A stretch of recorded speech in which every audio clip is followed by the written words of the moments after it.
Oui, bonsoir, c'est Solidaire d'abord. Et ce soir, on a un invité qu'on a déjà eu il n'y a pas très très longtemps, qui nous revient d'Amérique du Sud. Donc vous voyez déjà sur quoi va être le sujet. Le sujet va être sur le Venezuela, évidemment. Il y aura un tout petit temps à la fin de l'émission pour parler du festival du film Paysan. Voilà, je vous dirai un petit peu les dates et tout ça à la fin de l'émission.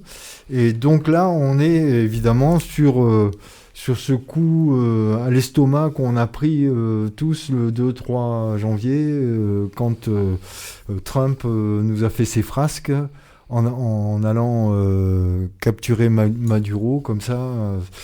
Vraiment, c'est un truc... ça nous a tous déstabilisés sans doute un peu. Et c'est insupportable qu'ils puissent faire des choses pareilles. Qu'est-ce que tu en penses, Richard ? Oui, bonsoir tout le monde. Effectivement, ces derniers temps, on a beaucoup parlé du retour de la doctrine Monroe. Alors ça, c'est un concept, ça date de 1823. Le monde avance. Ça fait 2 siècles en fait. Mais c'est surtout donc effectivement le contrôle par les États-Unis de l'ensemble des Amériques. C'est-à-dire, ils entendent avoir donc l'Amérique latine comme arrière-cour des États-Unis et des pays qui sont là pour alimenter en ressources le capitalisme états-unien. Oui. Et donc effectivement cette intervention militaire, alors il faut savoir que il y a eu de très nombreuses interventions des États-Unis, mais il n'y en avait encore jamais eu dans ce pays. Au Venezuela, il n'y en avait pas eu. Et c'est vrai que ce pays, il a longtemps fait figure d'exception, puisque donc effectivement il y a eu à certains moments je me souviens dans les années 70, on présentait le Venezuela comme étant la référence en Amérique latine en termes de démocratie. Alors, il y a eu des déclarations, évidemment, qui ont suivi tout de suite le moment de cette intervention. Entre autres, il y a eu des déclarations même au Conseil de sécurité de l'ONU, où un gars, par exemple, Jeffrey Sachs, qui est un économiste et un Américain, mais qui est un conseiller spécial auprès d'Antonio Guterres, a dit que c'était invraisemblable, que c'était impossible de faire des choses pareilles. Donc, enfin, voilà. C'est quand même une violation du droit international. C'est invraisemblable, quoi. Aller comme ça, jouer je sais pas quoi. C'est pas du tout le gendarme. C'est se permettre de faire des choses complètement illégales, quoi. Oui, cette intervention, elle est en totale rupture avec les normes internationales, elle est en violation du droit international et violation du droit des Vénézuéliens à disposer d'eux-mêmes, à assurer la souveraineté, défendre la souveraineté de leur pays. Alors, en plus, on se retrouve avec des déclarations au niveau de l'Union européenne ou des déclarations de Macron complètement à l'ouest, quoi. La déclaration de Macron est purement scandaleuse. Effectivement, donc il n'évoque même pas Trump. Il n'évoque pas vraiment d'intervention militaire et il demande à ce que donc le candidat de l'opposition de l'élection présidentielle de 2024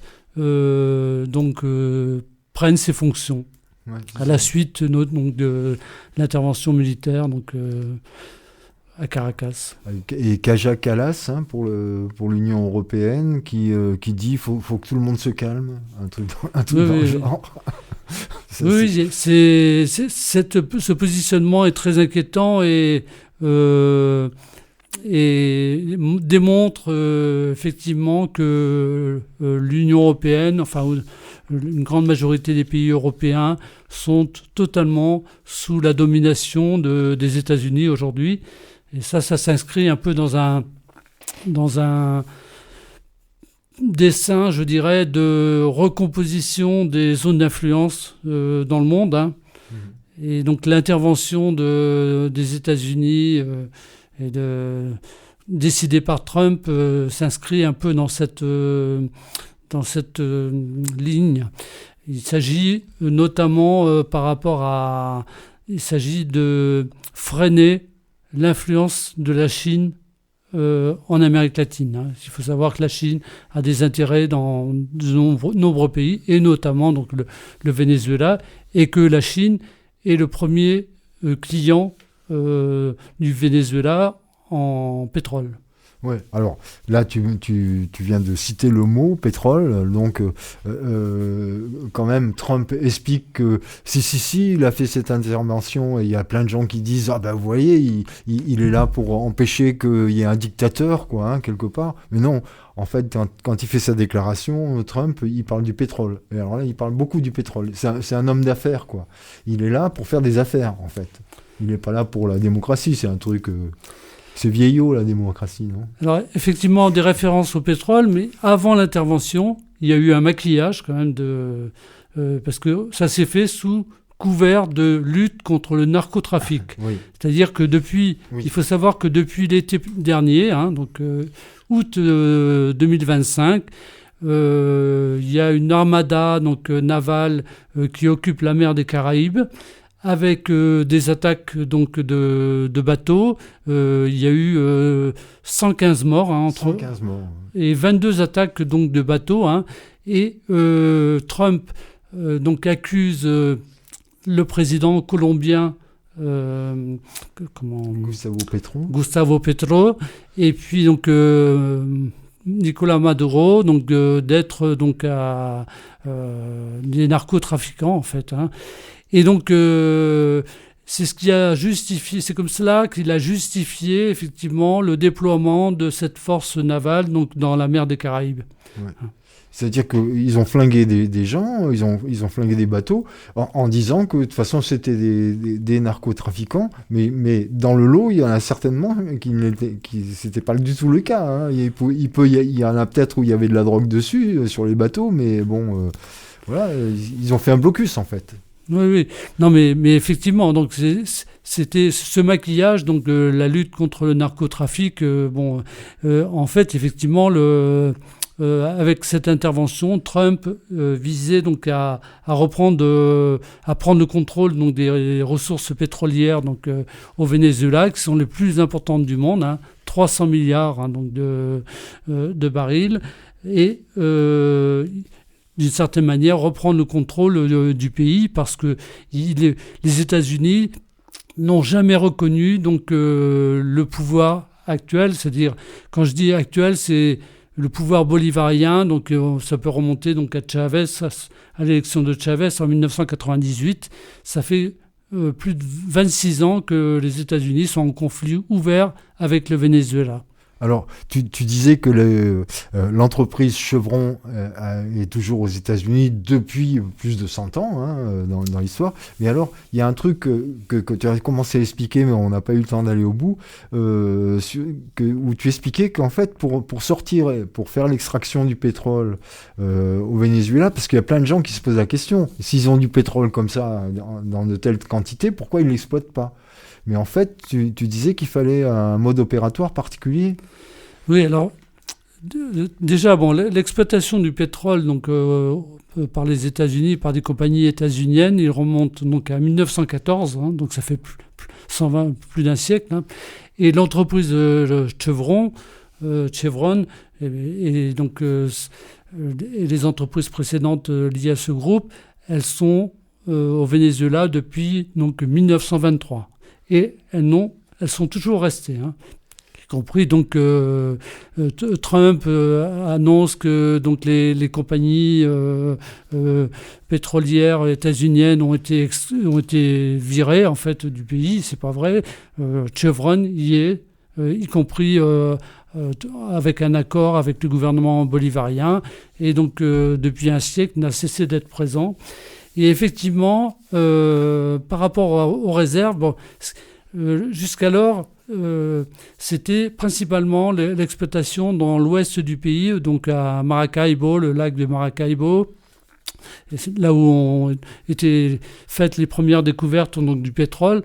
Et les grandes réserves sont plutôt dans le bassin de l'Orénoque Et la particularité, c'est que c'est du pétrole lourd et qui nécessite donc une technologie que les Vénézuéliens n'ont pas.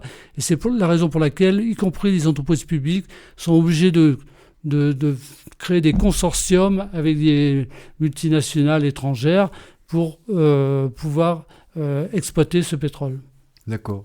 Alors, bon, maintenant, tu peux peut-être aller sur cette histoire singulière qui s'est passée depuis plus de 20 ans, justement, sur cette République bolivarienne et ces différents aspects. C'est les moments où elle a été même attaquée par les États-Unis, quelque part, pas frontalement, mais Oui. bon. Alors je dirais que en 1998, donc l'élection d'Hugo Chavez à la tête à la présidence de la République du Venezuela à l'époque a marqué le début d'un changement assez important dans toute l'Amérique latine parce que cette première victoire elle sera suivie de plein d'autres, Lula, Evo Morales, pays, tout ça. D'accord.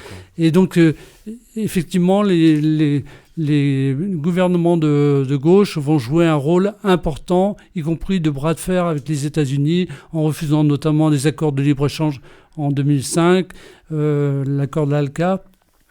Et effectivement, Chavez va entreprendre des réformes, donc déjà une nouvelle constitution. Il remet son élection en jeu juste après l'adoption de la Constitution, c'est-à-dire un an et demi après sa première élection. Il est réélu avec 59% des voix. Et il faut savoir que donc Chavez, il va gagner 13 élections sur 14. Hein. Il va juste en perdre une. C'était à l'occasion d'un référendum sur une réforme de la Constitution. Il reconnaîtra donc effectivement cette défaite et il n'appliquera pas donc la décision de modifier la Constitution.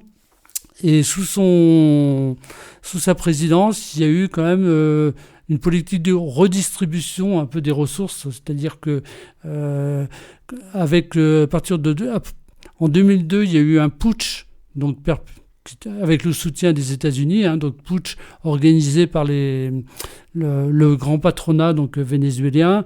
La mobilisation donc de la population va empêcher la réussite de ce putsch, de ce coup d'État, et à la suite de quoi donc Chavez va un peu radicaliser un peu son programme et engager donc des mesures notamment de participation populaire et de pouvoir populaire, je dirais pas de double pouvoir, mais des mesures assez progressistes qui ont été saluées à l'époque par... Parce que là, c'est en 2002 qu'il se retrouve en tôle. Oui.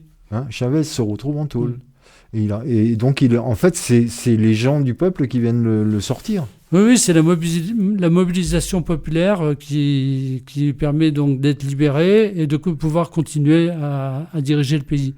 Et c'est vrai que si on fait la comparaison avec ce qui s'est passé avec l'enlèvement donc de Maduro, où il n'y a pas eu du tout la même mobilisation populaire en réaction.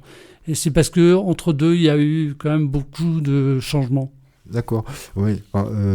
Ceci dit, c'est pas non plus la propagande américaine explique qu'en fait il y avait personne dans la rue pour protester, pour dire quoi que ce soit. Or, il y a eu des manifestations de protestation pour dire qu'ils n'étaient pas d'accord que Maduro soit traité de cette façon-là. Il y a eu une manifestation à Caracas avec quelques dizaines de milliers de personnes. Bon, mais comme il y a eu un changement Nicolas Maduro donc a été remplacé par Dulcy Rodriguez. Et donc, elle a appelé donc à ce que les gens restent chez eux. Et, voilà. Et donc, bon, il y a pas mal d'interrogations. On commence à avoir des éléments, des éléments sur ce qui s'est passé, donc sur l'enlèvement de Maduro et son remplacement par Dulcy Rodriguez. Mais... Est-ce qu'elle était de connivence ou pas? Tu sais pas? Il y a beaucoup de choses très surprenantes parce que, donc, notamment, par exemple, le Venezuela s'était doté donc d'une défense anti-aérienne assez assez performante, du matériel russe et chinois qui n'a pas été utilisé. Alors effectivement, l'intervention des États-Unis ont visé donc des axes stratégiques sur Caracas, l'aéroport, la caserne où il y a toute l'élite de l'armée vénézuélienne. Mais il y a quand même des interrogations. On commence à avoir des éléments, mais je pense qu'il est un peu trop tôt pour être affirmatif. Voilà. Parce qu'il y avait une dizaine de sites qui ont été visés. Oui. C'est pas que juste à Caracas, c'était plus large que ça. Oui, mais c'est sur la côte. Enfin, ça reste dans une zone géographique oui, très proche de Caracas. Oui. D'accord. Alors sur l'histoire justement de cette révolution bolivarienne qui se passe, donc on se retrouve avec Chavez qui amène des choses très intéressantes. Tu disais même que tu avais écrit des articles là-dessus. Oui, moi il se trouve que je suis allé donc à 5 reprises donc au Venezuela. Et donc j'ai suivi principalement la période de 2003-2015. La période un peu, je dirais, de radicalisation de la politique menée, mais des changements entrepris, des changements structurels. J'ai évoqué effectivement la nouvelle constitution qui attribuait quand même des droits importants donc aux citoyens, y compris de contrôle un peu des finances publiques et autres, de possibilité aux travailleurs donc d'avoir un contrôle donc sur les entreprises où il y a eu des avancées sociales, mais surtout donc tout ce qu'il avait appelé à l'époque les missions qui ont permis donc effectivement donc de mener des politiques éducatives, sanitaires, de logement très très importantes et qui ont changé un peu la face de ce pays. À travers mes voyages, j'ai pu voir les changements notables. Et effectivement, Chavez bénéficiait d'un soutien populaire très important. Et donc, au moment où Chavez s'en va, les choses changent quand même. Pour moi, il y a un tournant important. Il se trouve que j'étais en 2015, donc dans ce pays parce que j'ai participé à une rencontre de l'économie des travailleurs dont j'avais parlé lors d'une précédente émission. Et cette année-là, il y a eu une élection donc, de l'Assemblée législative. Et en fait, le pouvoir bolivarien a perdu cette élection. C'est-à-dire qu'il y a l'opposition s'est retrouvée majoritaire à l'Assemblée législative. Là, il n'y avait plus Chavez. Non. Là, on était avec Chavez, il est mort en mars 2013. Et il y a eu, donc un mois après, donc Nicolás Maduro a été donc élu. Il avait été désigné par Chavez. Mais alors que donc, le pouvoir donc, de Chavez avait gagné pratiquement toutes les élections, là il y a une... Et en tout cas, donc Chavez avait reconnu la défaite lors du référendum sur la Constitution. Maduro va refuser de reconnaître effectivement la victoire de l'opposition. Et il s'ensuit donc des mouvements sociaux, mouvements citoyens, des manifestations qui vont être fortement réprimés. Et donc il va y avoir un coup de force un peu du pouvoir pour organiser une élection à une assemblée constituante dont l'objectif n'est pas de rédiger une nouvelle constitution, mais de se substituer à l'assemblée législative. Qu'il ne reconnaît pas. Ouais. C'est ça. Ouais. Et donc, et alors donc en 2019, donc il y a un député de Juan Guaido, donc un député de droite, proche de l'extrême droite, qui s'autoproclame donc président du Venezuela, et tout de suite reconnu par Trump. Ah bon? C'était le premier mandat de Trump, mais aussi par un certain nombre de pays de l'Union européenne. Ouais. Et donc voilà, donc pour moi, ces événements-là ont été un peu une rupture avec mon soutien, ma sympathie avec ce qui se passait donc au Venezuela à l'époque. Oui, parce que en fait, c'était quand même remarquable cette révolution qui se passe, ce qu'amène Chavez. C'est quand même intéressant pour le monde entier. Alors tu disais pour l'Amérique du Sud parce que d'un seul coup, ça ouvre un peu la porte à l'arrivée de la gauche dans d'autres pays, mais même mondialement, ce qui s'est passé avec cette révolution bolivarienne a été très intéressant. Oui, ça a eu un écho en Amérique latine, dans le sens où ça a entraîné donc des changements, l'élection de gouvernements progressistes, donc et puis aussi une certaine unité. Parce qu'en fait, bon, je n'ai pas développé la doctrine Monroe, c'est aussi une politique de division en fait des pays. Hein. Et donc, et là, ils ont pu créer notamment des institutions internationales, l'UNASUR, l'Union des pays du Sud d'Amérique, et ils ont pu mener des politiques internationales, je veux dire.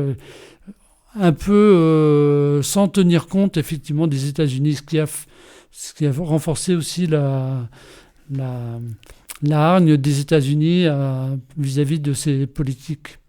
Alors, on s'approche de la fin de l'émission. Il te reste 2 minutes peut-être. Qu'est-ce qui te semble très important de rappeler encore là Oui. Alors je dirais que tous ces changements, donc il y a effectivement, j'ai évoqué un certain nombre d'événements, mais j'ai pas pu rentrer dans les détails, mais toutes ces périodes ont été, donc les États-Unis n'ont jamais reconnu le changement politique au Venezuela, comme dans d'autres pays ailleurs. Et donc ils n'ont eu de cesse de soutenir donc les oppositions et de soutenir les coups d'État et autres. Pendant toute une période, ils n'ont pas pu intervenir parce que, notamment Chavez, bénéficiait d'un soutien populaire important. Ils ont essayé donc en soutenant donc l'extrême droite l'opposition de droite et d'extrême droite, mais Trump donc a mis sa menace donc il a décidé d'intervenir comme une menace d'intervenir en Colombie, à Cuba et au Mexique. Hein. C'est-à-dire qu'effectivement, on est dans une période charnière où il risque d'y avoir des changements importants. Donc j'évoquais donc les zones d'influence au niveau international, mais moi je suis très inquiet par rapport à la Colombie, hein, Gustavo Petro, et par rapport à Cuba, Mexique et autres. Et il y a effectivement une politique impérialiste qu'il faut absolument dénoncer. Hein. Et malgré quoi qu'on puisse penser donc effectivement du régime de Maduro, moi je critique. Hein, je pense qu'il y a eu quand même une politique de répression importante ces dernières années au Venezuela que je pense qu'il faut dénoncer. Il faut pas fermer les yeux sur une certaine réalité, même si on a soutenu ce régime bolivarien. Et voilà, donc je pense que l'avenir de l'Amérique latine est assez sombre, surtout après la victoire de Katz au Chili, avec la présence de Milei en Argentine, Bekele au Salvador. Il y a un renforcement donc, de la droite réactionnaire, la droite néofasciste, on peut utiliser le terme, et effectivement, il y a tout lieu d'être inquiété. Et donc, plus que jamais, les peuples d'Amérique latine, le peuple vénézuélien ont besoin de notre soutien et de notre solidarité. Merci beaucoup Richard. Alors moi je me permets quand même de parler d'un autre sujet complètement différent. C'est on va avoir là le festival du 4e édition du festival du film paysan, amené par la Conf évidemment, du 16 au 25 janvier. Alors je vais essayer de faire très vite. Vendredi 16 au Vence, Manger pour vivre à 20h. Samedi 17 à Privas, leur chant de chœur. de 17 à 17h.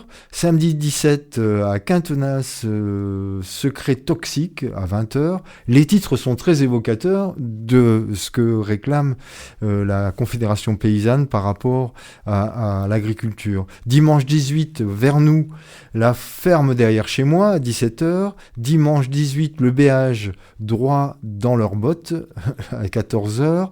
Mardi 20, le tail, leur chant du cœur à 20h. Mercredi 21 à Saint-Agrève sur la paille à 20h. Mercredi 21 à Tournon, la fracture de l'eau à 20h.